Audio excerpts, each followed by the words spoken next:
오늘 어린이 주일이에요. 자, 어린이 주일인데 우리 교회 어린이들이 있죠.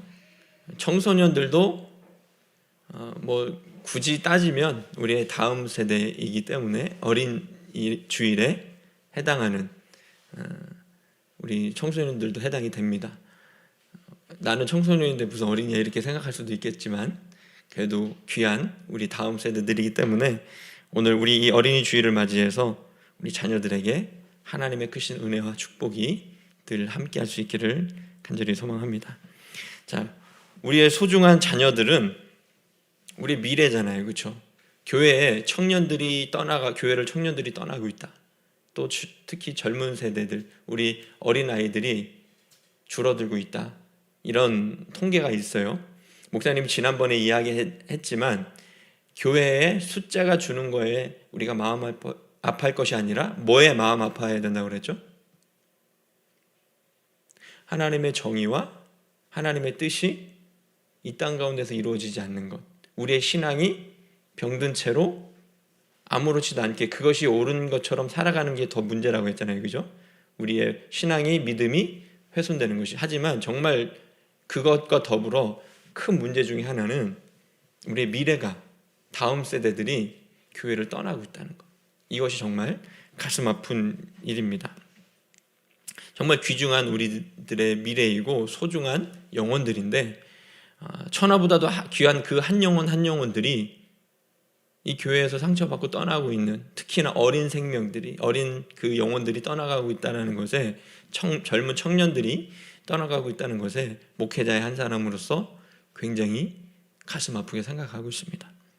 자, 그런데 여러분, 성경의 세계에서도 그렇고요, 지금 이 시대에도 그렇고, 얼마 전까지만 해도 지금 우리가 이렇게 귀하게 여기는 어린아이들, 우리의 다음 세대들을 그 옛날에 고대와 지금 불과 한 100년이나 됐을까요? 우리나라의 어린이날을 만든 사람이 혹시 누군지 아세요? 이게 공휴일로 지정될 만큼 어린이들을 귀하게 여기고 있어요. 지금은. 누가 어린이날을 만들었는지 아세요? 그래요. 뭔가 항상 단편적으로는 알고 있는데, 그죠? 이게 끝까지 잘 나오지 않을 때가 좀 있어요. 뭐예요? 방정환 선생님이라고 어린이들을 많이 사랑하고 그들에게 희망을 두고 굉장히 어린이들의 그 인권에 앞장섰던 분이 계십니다.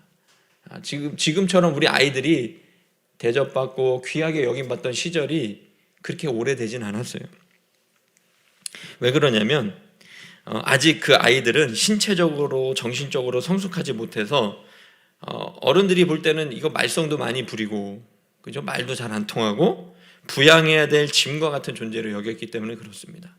지금처럼 풍족하고 먹고 살기 편한 시대에는 아이들을 키우는데, 물론 지금도 힘들다고 해요. 지금 엄마들이 아이 키우는데 많이 낳지 않는 이유 중에 하나도 아이 한 명 키우는데 얼마가 드느냐, 이걸 돈으로 환산해서 그렇습니다. 좀 가슴 아픈 일이죠.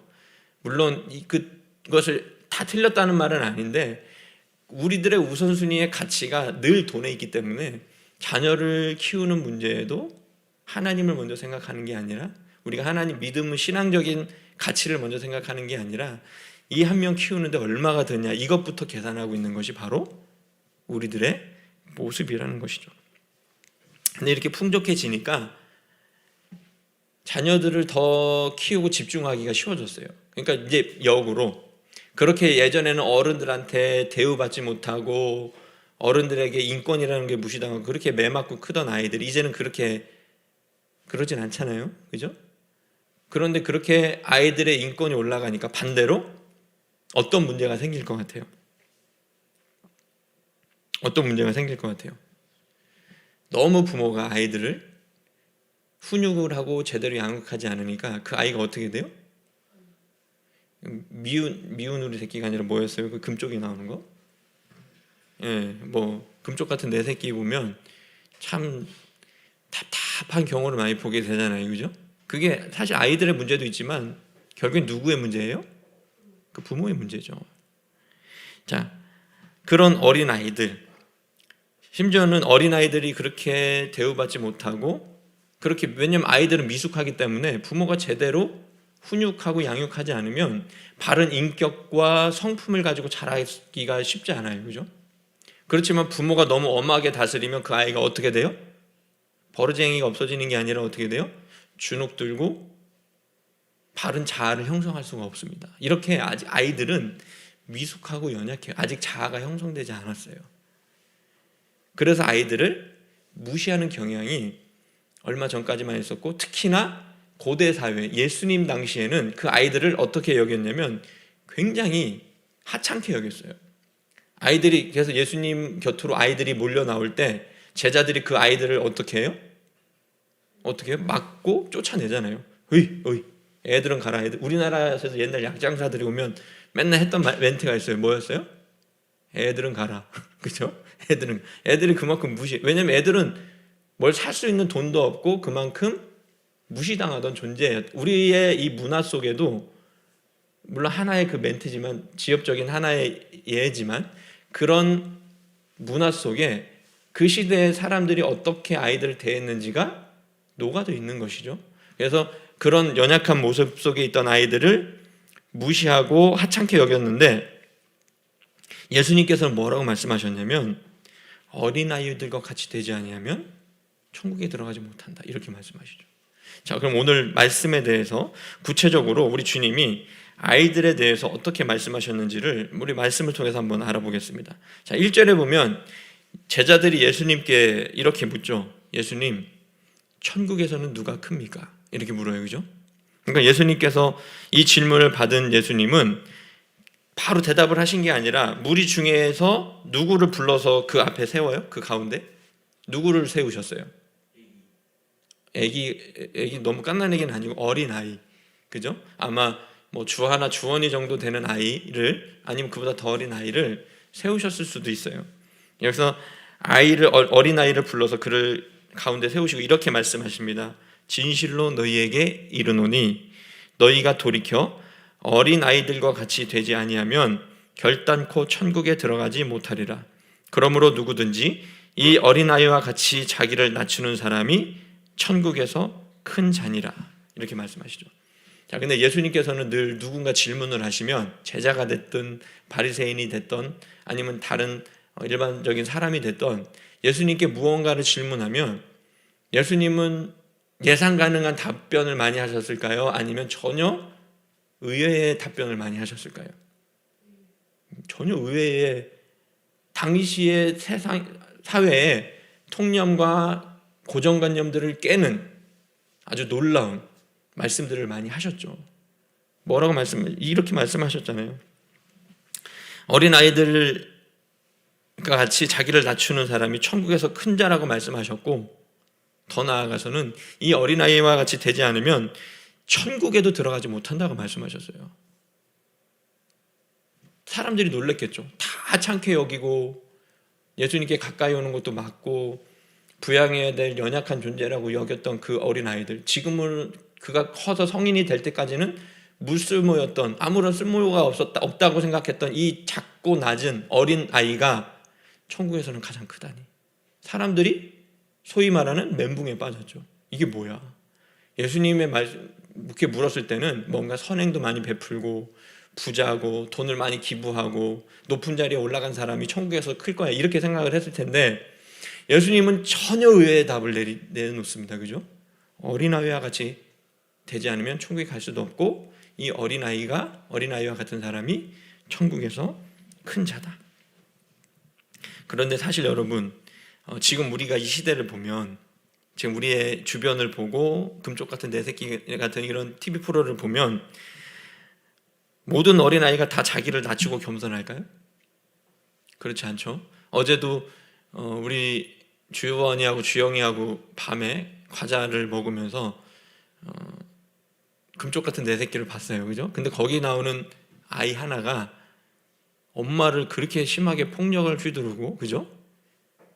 자기가 육아의 통제권을 부모가 쥐고 있는 게 아니라 누가 쥐고 있었어요? 아이가 쥐고 있었죠. 그러니까 제대로 된 훈육이 되지 않은 것이죠. 아이가 잘못하고 인간의 도리도 가르치지 않았어요. 그러니까 아이한테 끌려다녀, 부모가. 아이가 어른 머리 꼭대기에 앉아서 아주 교활해요. 이건 영악한 것도 아니고 교활한 거죠. 부모가 어떻게 행동할지를 뻔히 알아요. 내가 이쁨 받고 이렇게까지 행동을 해도 간을 보는 거죠. 이렇게까지 행동해도 가만히 있는. 그러니까 그 지경까지 간 거예요. 부모를 향해서, 엄마를 향해서 무지막지한 폭력을 휘두를 정도로. 그만큼 어떻게 보면 모든 아이가 그렇게 다 선량하고 착하고 낮은 건 아니에요. 근데 여러분 앞에 서두에서 말했지만, 목사님 말했지만, 아이가 이렇게 물론 사람은 기본적으로 악해요.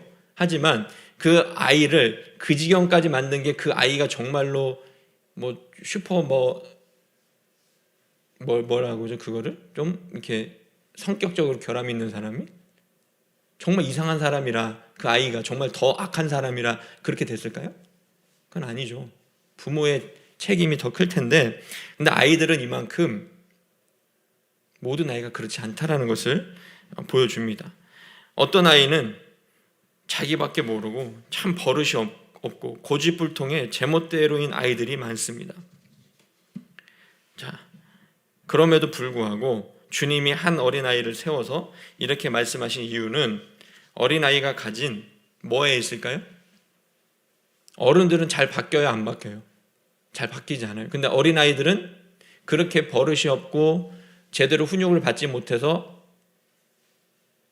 정말 나쁜 행동을 많이 하지만 그 아이들을 제대로 이제는 가르치고 훈육하고 양육하면 그 아이가 어떻게 돼요? 바뀔 수 있잖아요. 그 아이의 순수성과 유연함에 있습니다. 아무리 버릇이 없고 고집불통이어도 나이를 먹어가면서 세파에 찌든 어른들의 그 교활하고 계산적인 모습보다는 아직은 변화 가능성도 있고 훨씬 순수하기 때문에 예수님은 그 아이들, 각 개개인은 정말 못된 아이가 있을 수 있고 그렇게 버릇이 없는 아이가 있을 수 있지만 주님이 이렇게 말씀하신 이유는 그 아이들의 그런 순수함과 변화 가능성, 자신을 제대로 지도하고 인도할 때 얼마든지 자기가 가지고 있었던 그 잘못된 것들을 버리고 뉘우치고 변화할 수 있는 그 아이의 순수성에 예수님은 그렇게 말씀하셨던 것이죠. 자, 우리가 돌이켜서 어린아이와 같이 된다는 것은 제멋대로 행동하고 미숙해지라는 뜻이 아니라 4절의 말씀과 같이 자기를 낮추라는 데 있습니다. 그런데 우리가 스스로 높아지고 다른 사람을 지배하고 그들을 이용하려는 습성이 있어요. 우리들에게는 내가 다른 사람 앞에 나를 낮추는 게 좋아요, 나를 높이면서 그 사람을 보다 내가 우월하게 느끼는 게 더 좋아요. 어떤 게 더 좋으십니까, 여러분은? 아마 대부분의 사람은 상위 1%의 인격자가 아니면 대부분의 사람은 모여있는 사람들 중에 내가 우두머리가 되고 싶어요. 높아지고 싶어요. 나를 드러내고 싶습니다. 자, 이것은 어린아이들도 마찬가지지만 어른이 되어갈수록 그것이 더 심해지게 됩니다. 그러나 주님은 말씀하셨어요. 천국에서 큰 사람은 교만하고 남을 짓밟고 높아지려는 사람이 아니라 스스로 낮아지고 겸손한 사람이 천국에서 큰 사람이라고 말씀하고 있습니다. 그래서 성경의 다른 말씀에도 이런 말씀이 있어요. 스스로 높아지려는 사람은 하나님께서 낮추실 것이고 스스로 낮아지는 사람은 하나님께서 높여주실 것이다. 사실 여러분, 스스로 높이는 것만큼 꼴불견이고 꼴보기 싫은 사람이 인간도 없습니다. 그죠? 자기 스스로를 막 높이는 사람을 볼 때 와, 대단하다 이런 생각이 들던가요? 어떤 생각이 들어요? 솔직하게. 그렇죠. 목사님이 하고 싶었던 얘기를 그대로 주원이가 했어요. 재수없죠? 아주 재수없어요. 그런 입맛은 밥맛이 없습니다. 입맛 덩어리, 그런 사람들 보면 정말 가까이 하고 싶지 않아요. 그죠? 아주 입만 열면 잘난 척하고 다른 사람이 하는 말이나 행동에 무조건 참견질하고 한마디씩 더 얻는 사람들이 있어요. 근데 그런 사람들의 심리는 뭘까요? 내가 너보다 이만큼 더 많이 알고 더 뛰어나다는 것을 은연중에 자기를 높이고 잘난 척하는 게 그 안에 다 녹아져 있는 겁니다. 사실 그런 사람들 보면 아는 것도 별로 없어요.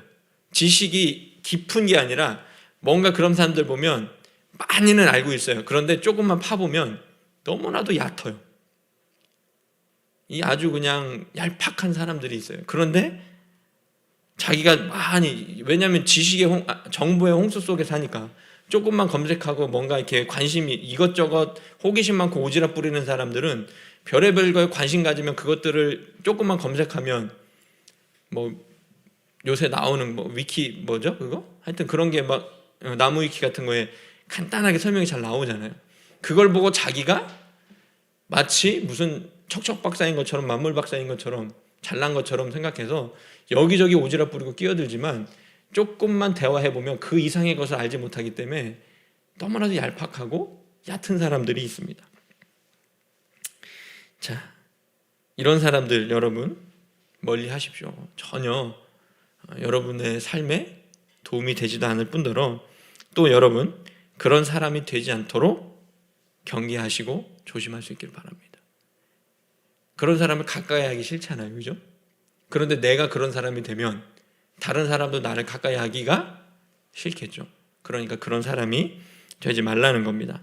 교만한 사람은 반드시 하나님께서 낮추십니다. 반면에 겸손한 사람은 하나님께서 높여주시기 때문에 그 어떤 사람도 그를 낮출 수가 없습니다.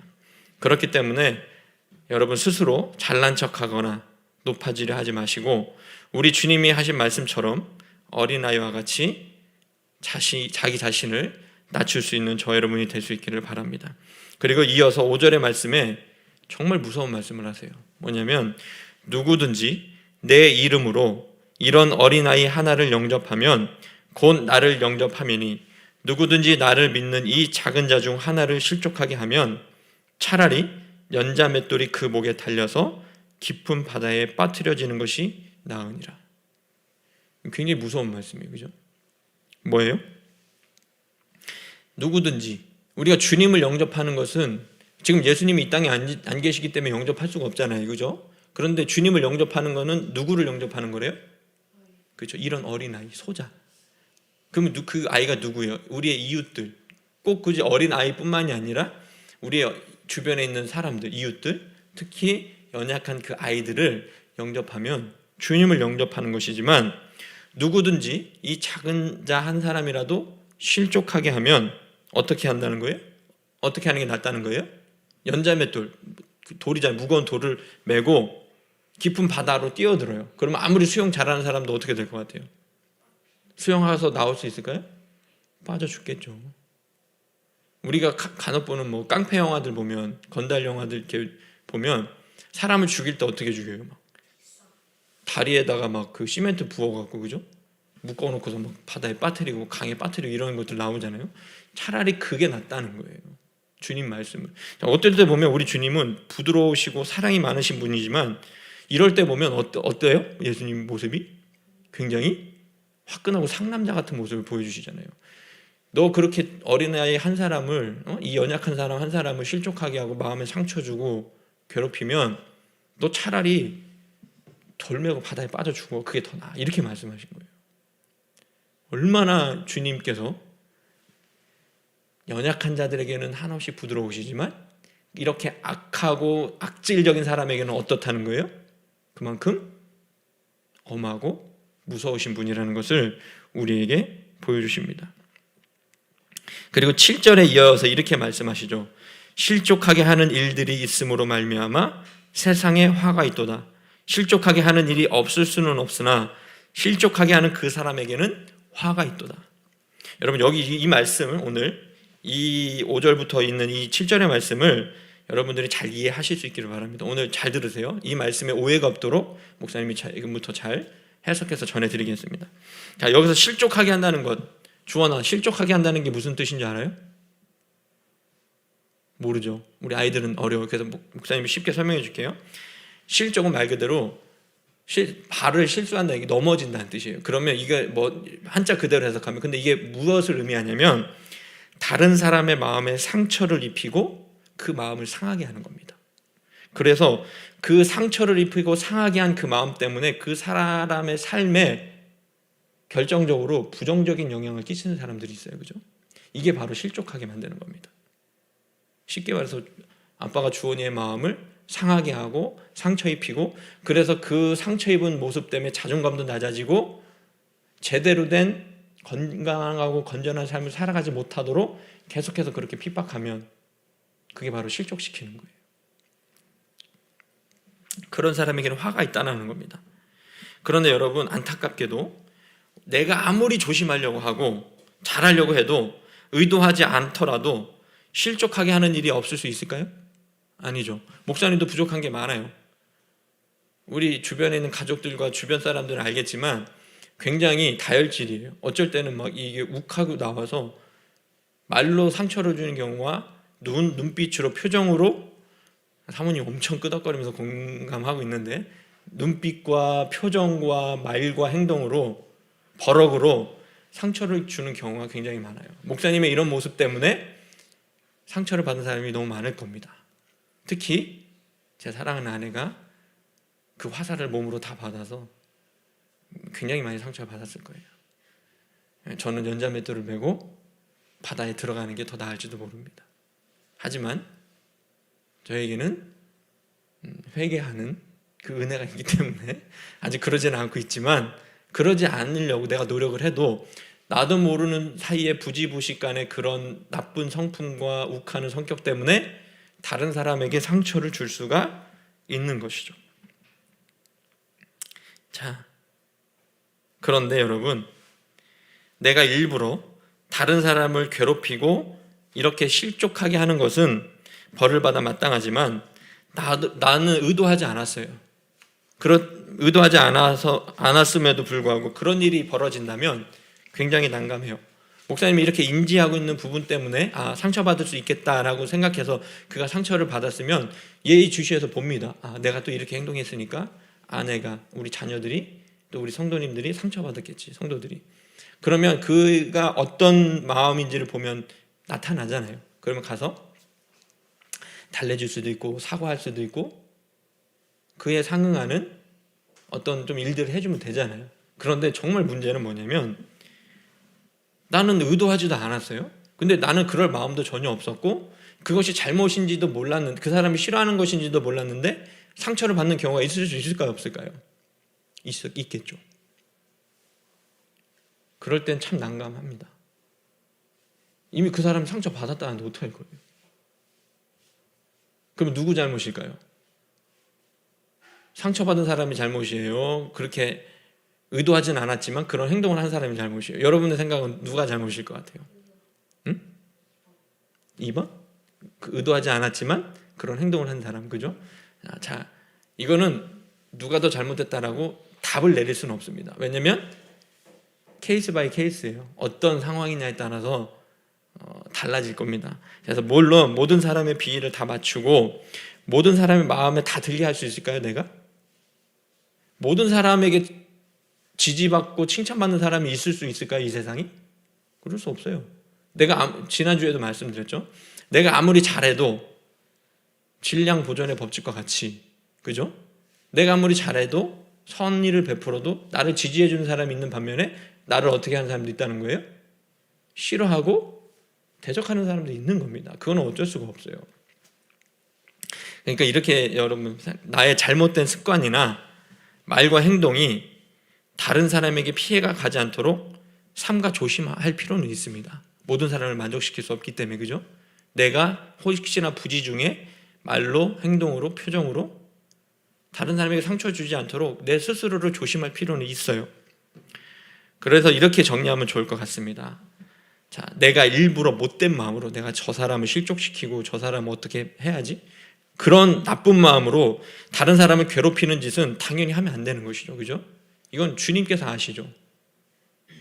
우리의 마음의 중심을 누가 알고 계세요? 그런 악한 마음을 알고 계시는 분은 하나님, 그 하나님이 다 보고 계시고 내 몸이 성전이라고 말씀하셨는데 이 거룩한 성전으로 그런 나쁜 계획을 꾸밀 수가 있을까요? 그러면 절대 안 됩니다. 내가 저 사람을 어떻게 해야지. 하지만 여러분, 내가 이런 행동이 아니라 다른 좋은 말과 행동을 가지고 그 사람을 대했는데도 상처받는 사람은 어쩔 수가 없어요.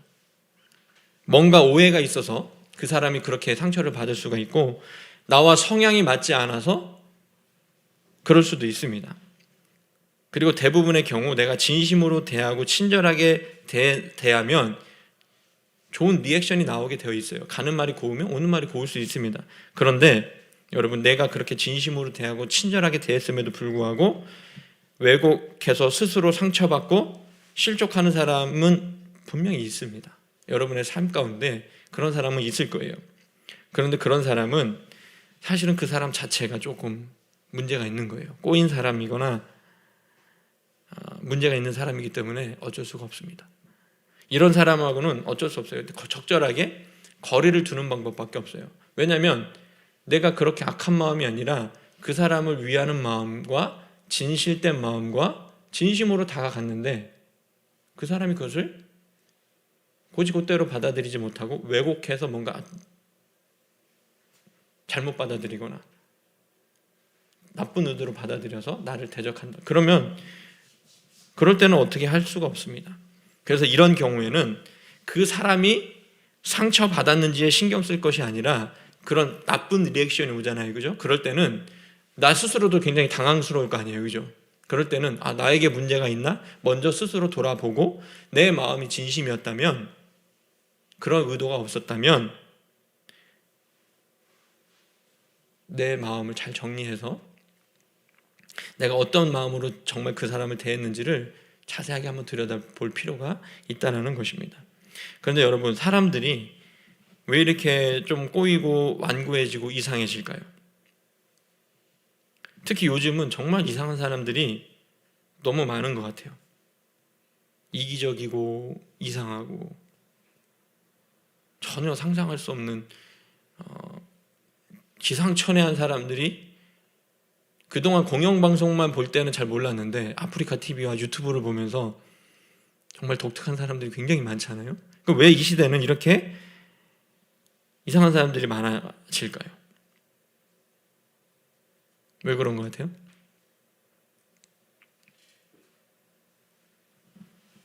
오늘 성경의 근거로 물론 여러 가지 사회적인 원인이 있을 수 있어요. 그걸 여기서 다 다룰 수는 없으니까 가장 근본적인 이유를 여러분에게 말씀드리겠습니다.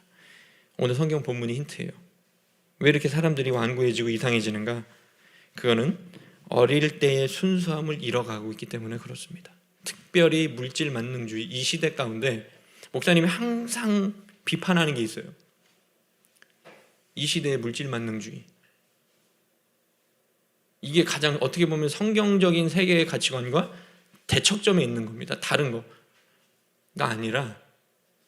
그래서 예수님도 마태복음에서 뭐라고 말씀하셨냐면 너희가 재물과 하나님을 겸하여 섬길 수 없다라고 분명히 말씀하셨어요.